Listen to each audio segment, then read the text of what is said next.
Всем привет! Вы на канале Заброшенная Прибалтика. Сегодня мы отправимся в новый поход по заброшенным деревням.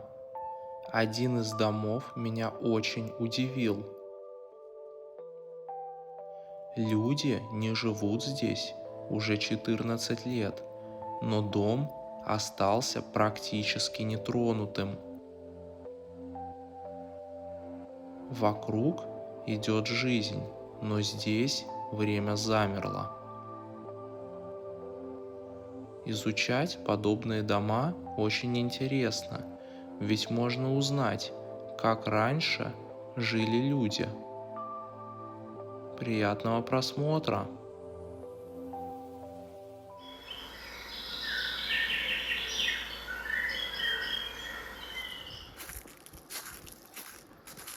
Очередной теплый осенний денек, и пока стоит хорошая погода, я продолжаю изучать заброшенные деревни.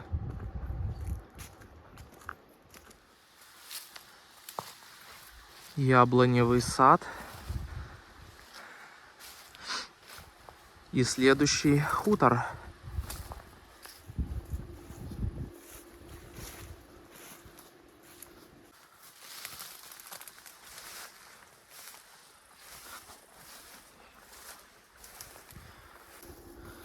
Сараи вовсе развалились от времени.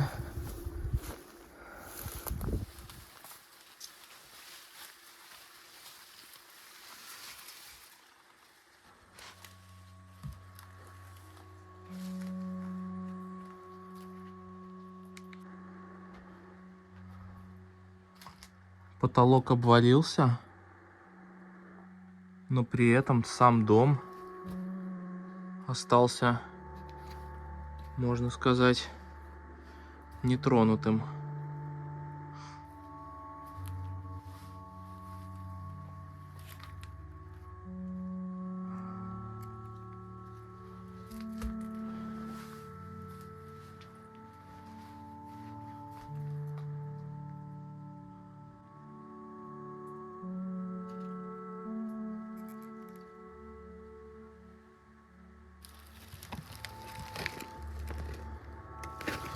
Несмотря на все вот это, многие вещи уцелели.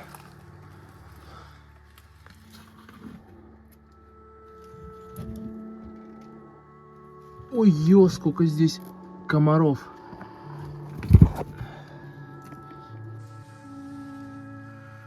Выглядит это все, конечно, ну очень атмосферно.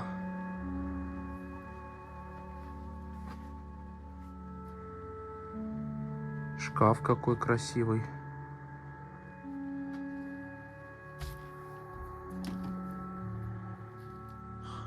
Пустой.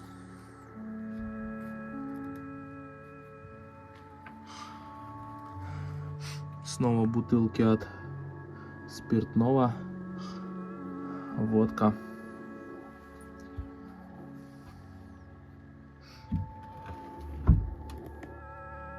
Дрова заготавливали. Веники есть. Саратов. Пусто.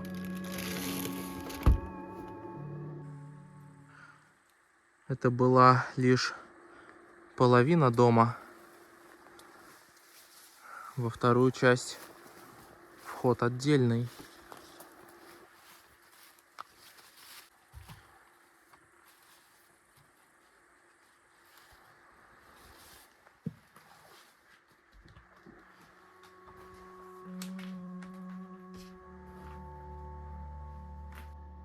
Снова похоже, тут что-то искали.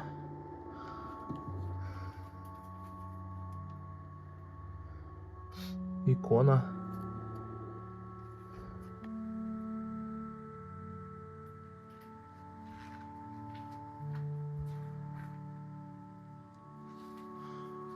Газета. 81-го года. Интересно, как давно дом покинули? Жесть. Смотрите, это муравейник прямо в доме. Это все гигантский муравейник. Муравьи везде.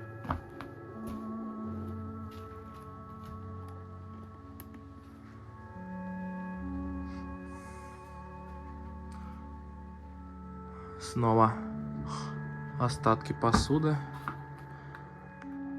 приборы, алюминиевые, наверное.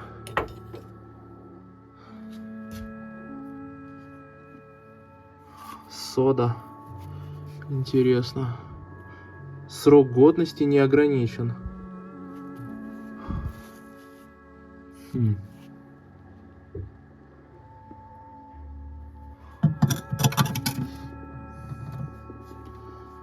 Уже не рижская.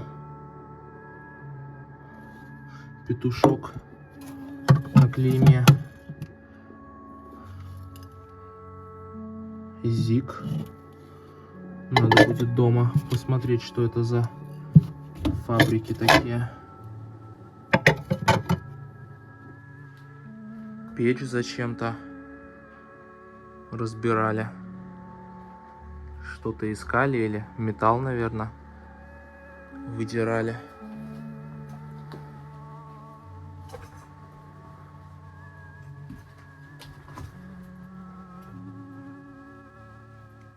То есть это дом-сруб.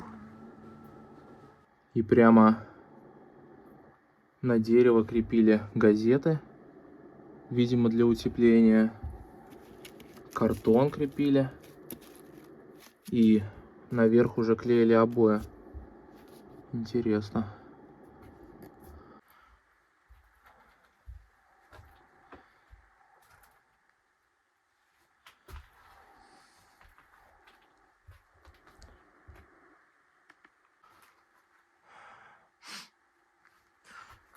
Вот эти два стула, возможно, даже уже антиквариат.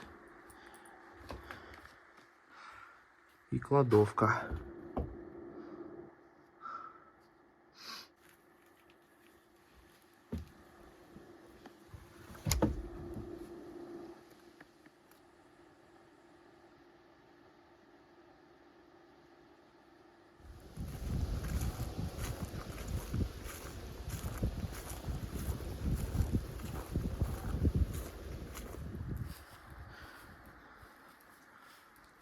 Пробираюсь к очередному хутору. И тут коровы пасутся. Много коров.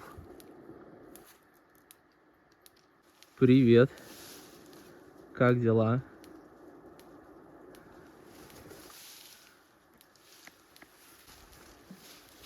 Ой-ой-ой. Я испугался. Корова, не надо. Чуть-чуть. Сторожевая корова. Я вообще впервые так близко вижу коров. Они еще и все разные окраски.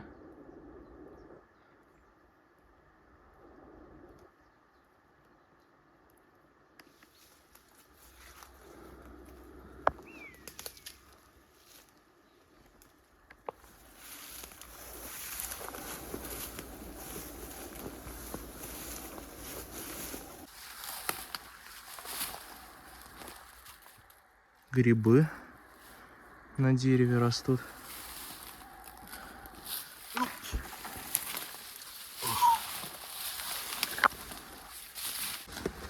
О!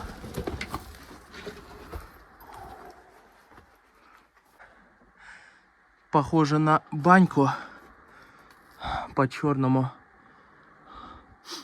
Да, вот печка была, лавочка. Давно здесь не парились, конечно.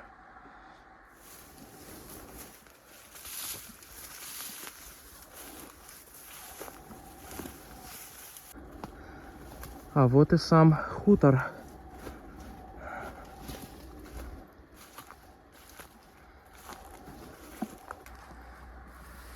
Все такое заросшее.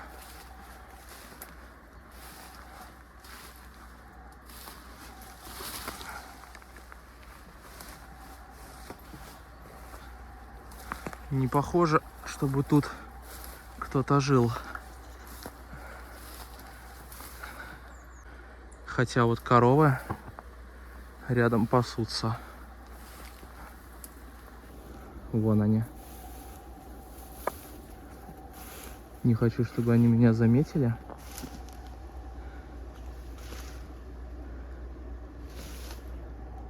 Красавицы.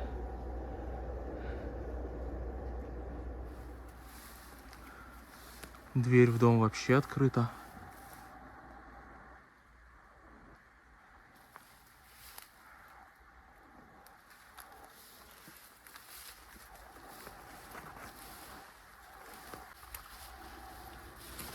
Периодически слышу какие-то звуки. Я надеюсь, что это коровы. Дрова лежат.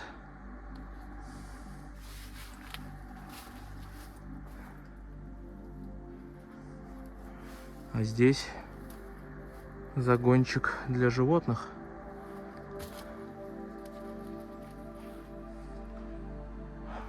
Может, для птиц. Здесь вот наверху такая полка с сеном. И вон типа гнездо для яиц. Может, курочек держали.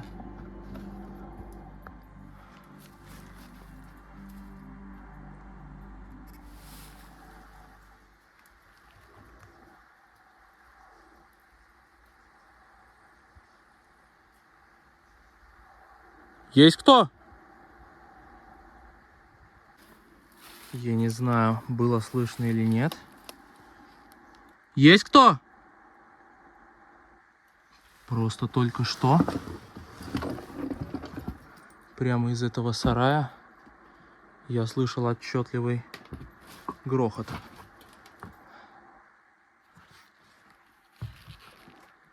Фух. Значит, показалось. Здесь вот довольно много всего. Корзинки. Опять же, возможно, сплетенная людьми, кто здесь жил. Бочки.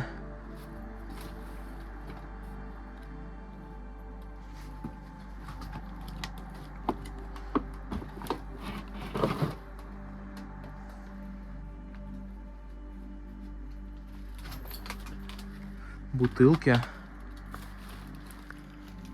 от спиртного.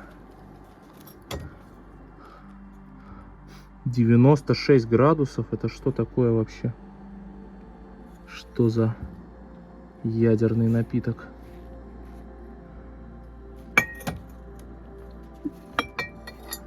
Московская водка. Жаль, дата не указана. Срок годности.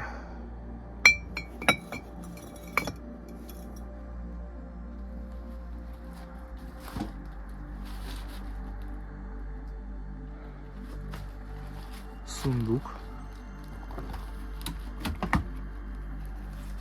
с одеждой. Сундук с приданным. Здесь же, смотрите, рыболовная сеть.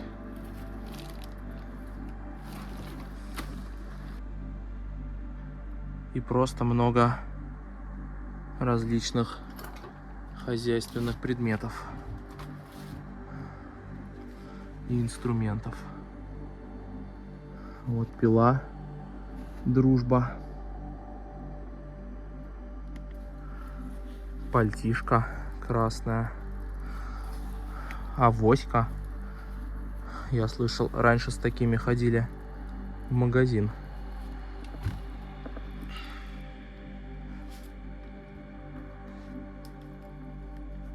Вроде здесь и много всего, но все в беспорядке. О, колесо от предельного станка, походу.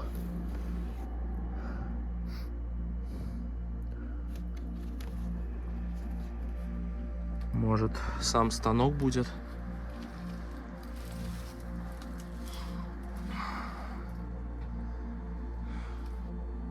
Шкаф, кстати, очень даже симпатичный.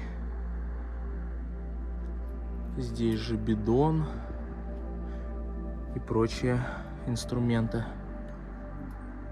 сельскохозяйственного быта. Так-то здесь есть почти все нужное для деревенской жизни, пусть и в таком состоянии.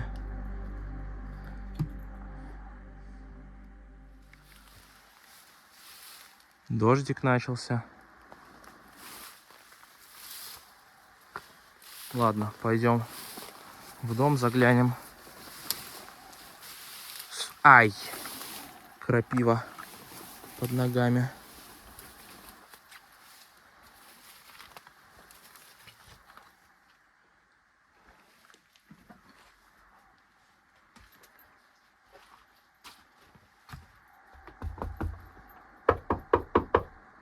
Есть кто?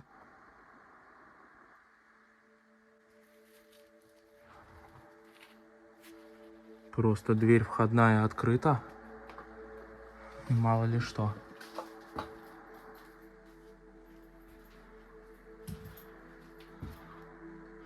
Ух, не зря я сюда зашел. Сразу закроюсь на всякий пожарный. Вот. Здесь у нас снова различные предметы быта.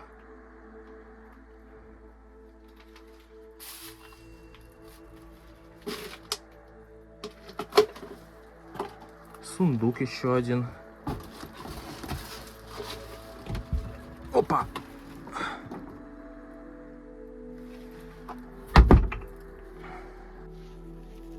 Корзинка прикольная.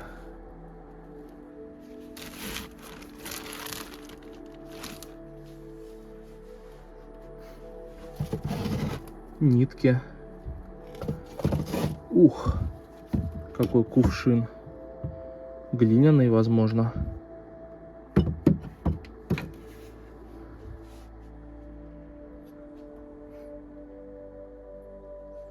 Порошок особый. Зубной порошок, смотрите. Очень старый. Цена 6 копеек. Какого же он года? Сделан на фабрике Дзинтерс. Здесь же муксия. Липкая масса.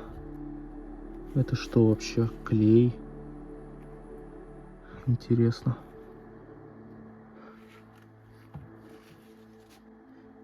Далее вот такая старая коробка от перловой каши. Внутри пустая.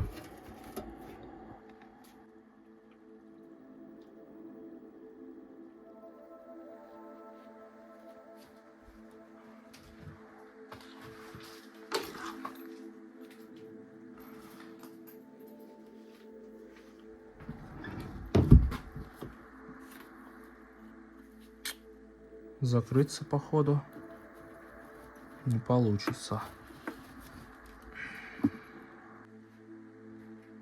Кухня.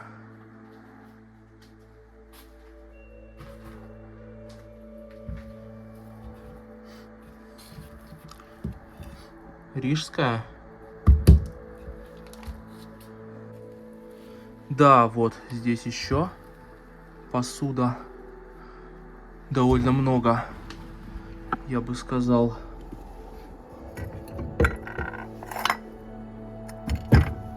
Посмотрим. Рижская снова.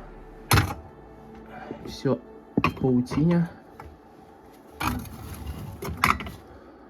Еще тарелки. Так. Не написано. Селедочницы, похоже.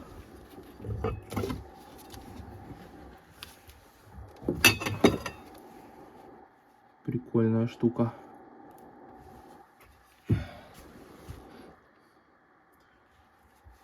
А это что?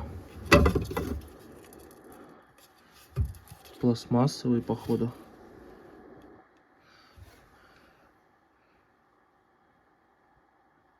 Завод Комсомольской правды. Впервые вижу такие тарелки. Напишите в комментариях, что вот это. Впервые вижу такой предмет посуды.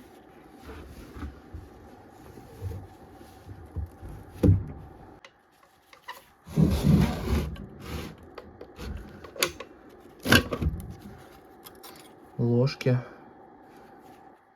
из нержавейки. Цена 40 копеек. Ножи и вилки.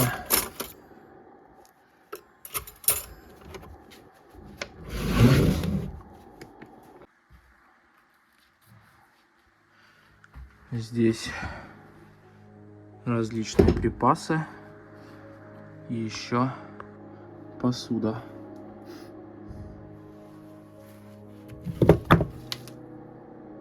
Красивая.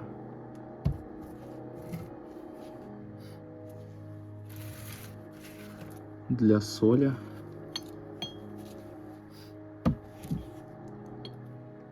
Стоп. Что-то звенит внутри.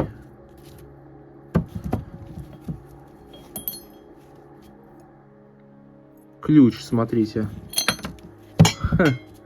Знать бы еще от чего.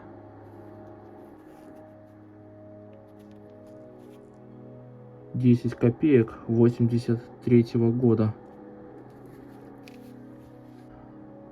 Сколько разных припасов было заготовлено. Кофе. Найти бы год. А вот зеленый чай 2009 года выпуска.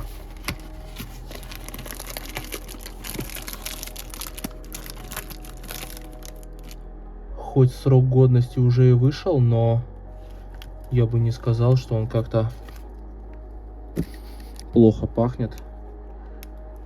Но пить бы я его не рискнул. Здесь снова тарелки. Снова рижские. Если столько посуды в доме, значит и правда раньше много людей собиралось на празднике. Больше, чем сегодня. Печь. Целая, неразобранная.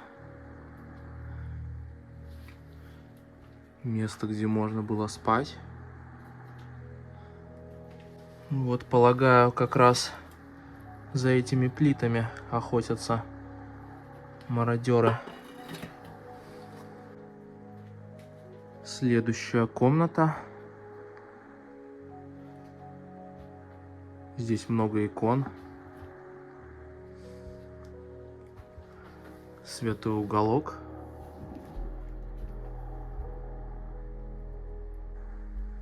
Календарь за 2011 год. Электроплитка.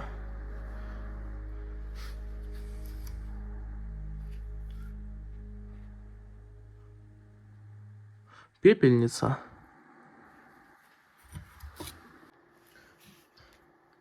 Тяжеленький, однако. Он уже электрический. Интересно, какого года? Увы, не написано.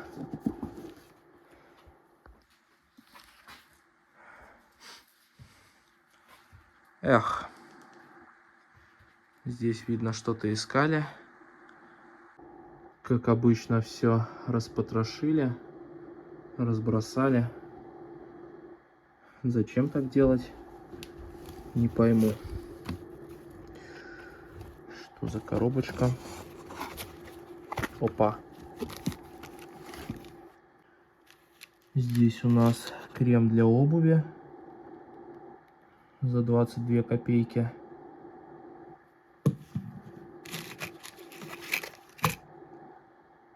Еще крем для обуви.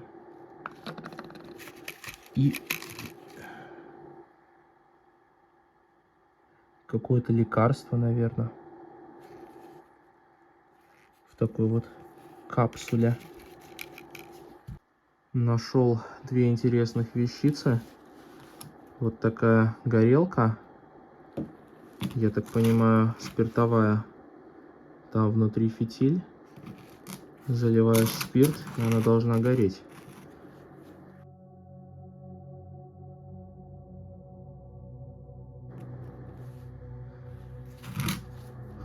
И спираль для утюга. Новая в упаковке. Не знаю, для этого или нет. Цена 80 копеек. Лосьон для волос. Тоже от Дзинтерса. Цена 3 рубля. Такой же. Расчески. Помады, похоже.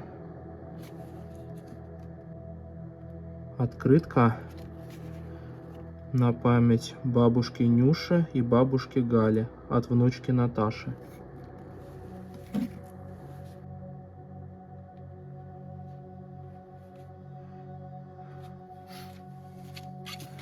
Календарик 84-го года. Православный. И много стаканов.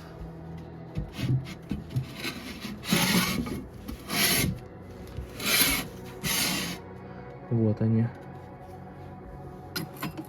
Рюмки. Стакан. Бокалы. А какой звон, послушайте. Класс.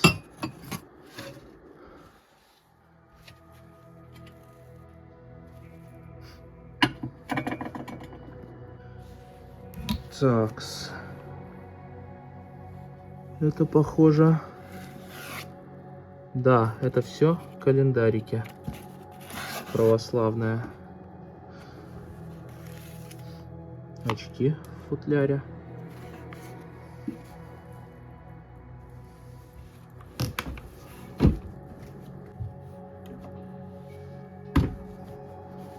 Еще тарелки. Газеты.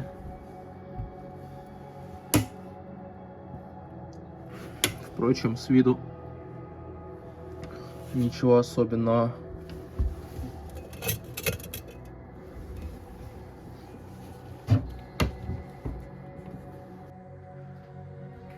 Еще календарь за 2011. И следующая комната.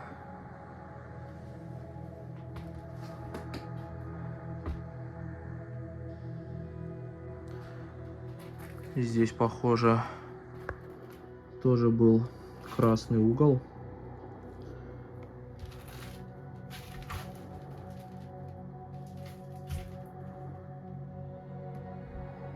И фото, возможно, жительницы этого дома.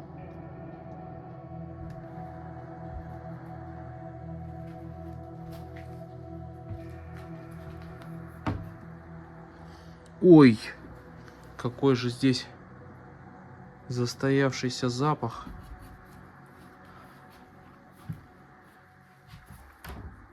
Закрыто. Кстати, вот тот ключ, который я нашел на кухне, может, он от этого шкафа? Такс. Увы, нет. Ключ больше замка. Так, собственно, вот. И ничего открывать не надо. Одежда, кстати, в очень даже нормальном состоянии. Зонтик есть.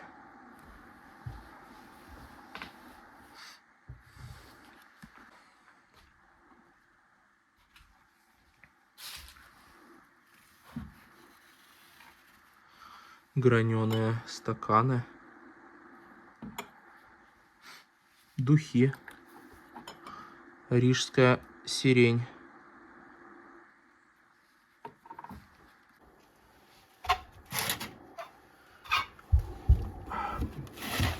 О, я знаю, это похоже для процедур.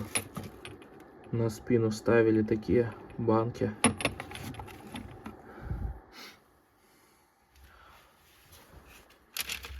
Пуговицы. А здесь, похоже, швейно-вязальные принадлежности.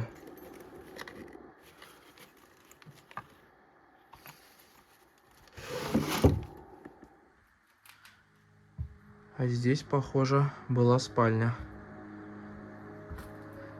2 кровати.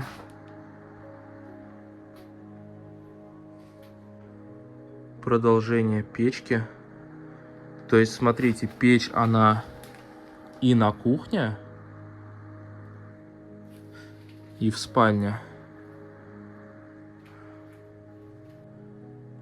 Шкаф очень красивый.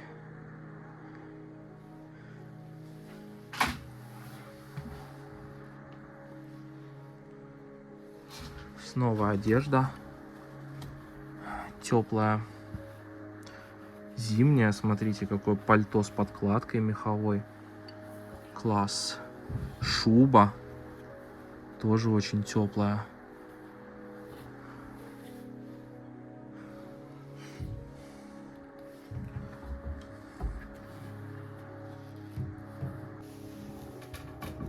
Это что, интересно?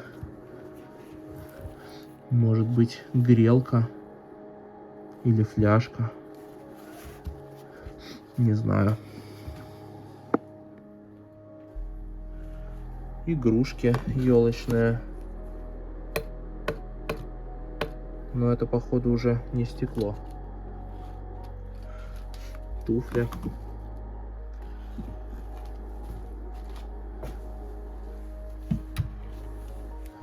Здесь еще меховые сапожки.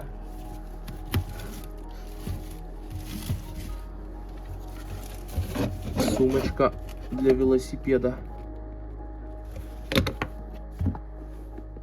Нашел я в комоде кое-какие интересности. Вот такие фотографии. Возможно, еще с военного времени. Далее вот такая открытка.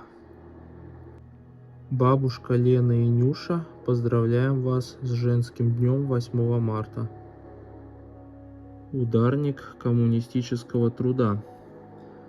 Удостоверение, выданное Галине в 1968 году за работу на Рижском фарфоровом заводе. А вот ее расчетная книжка.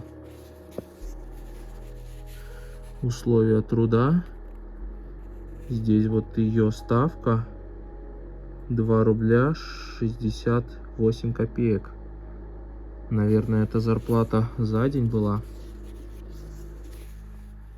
Вот, 66-й год, февраль. Так, причитается 73 рубля за месяц заработала. 35 дали авансом и 38 в конце месяца. В марте 82 рубля. Апрель 81 рубль. Май 78. Интересно, по тем временам это была хорошая зарплата или нет? Это же ведь она работала как раз на этом заводе, где делали эту красивейшую посуду, которой я до сих пор восхищаюсь, когда ее вижу. И вот такая книга «Как писать письма». Инструкция. Судя по виду, книга очень старая. И, я так понимаю, здесь образцы писем для различных жизненных ситуаций. Вот, например, письмо жениха невесте перед свадьбой. Книга 30-х годов. Офигеть. Вот, например, письмо жениха болеющей невесте. Очень интересная находка. Письмо молодого солдата любимой. В книге нашел вот такое заявление. Просто посмотрите на то, какой красивый почерк. Заявление начальнику фарфорового завода: прошу вас уволить меня по собственному желанию. В 1965 году. Вот еще записи. Просто вот посмотрите на этот красивый почерк. Я бы сейчас так не смог бы написать, даже если бы захотел. И напоследок несколько музыкальных пластинок с завода «Мелодия». Они там внутри есть.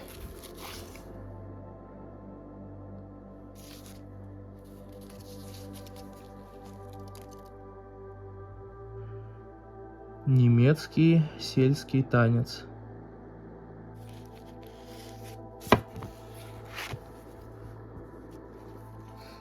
Свердловский вальс.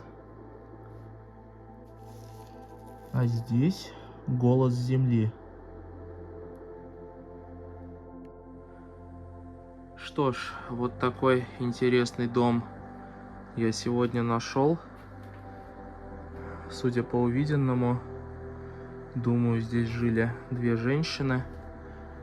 Дожили они до старости, были православными, увлекались шитьем или вязанием. И одна из них работала на Рижском фарфоровом заводе.